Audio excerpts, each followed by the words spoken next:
जहिया से गइल बालो मनवा न लागोता जहिया से गइल बालो मनवा न लागोता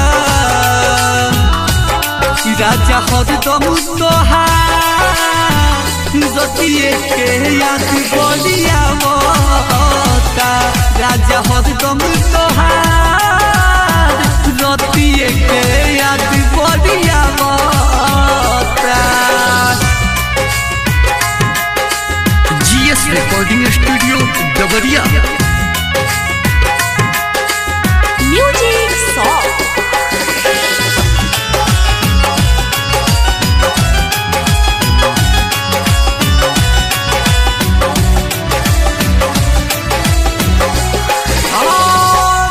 नहीं बुझता हमारा ये गोदी के नदी बोले ले गजबा में गोदी के नदी बोले ले गजबा में गोदी के अब तो खाना पीना कुछ न भावता अब तो खाना पीना कुछ न भावता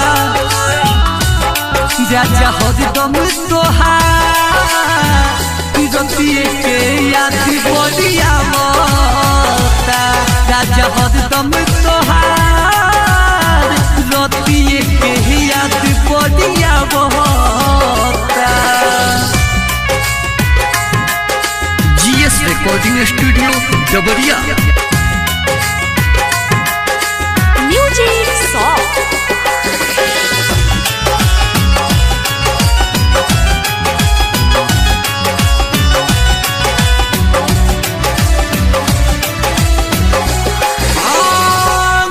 राजा जाके तो सोल बागो बहारा हमारा जवानिया के डाली के इलाहारा हमारा जवानिया के डाली के इलाहारा अब तो अनुपुराई पर बहुत सतावता अब तो मुकेश देवरा बहुत सतावता राजा हरदम तोहार जतिये के याद बोलिया मोता राजा हरदम तोहार जतिये के याद बोलिया मोता। GS recording studio.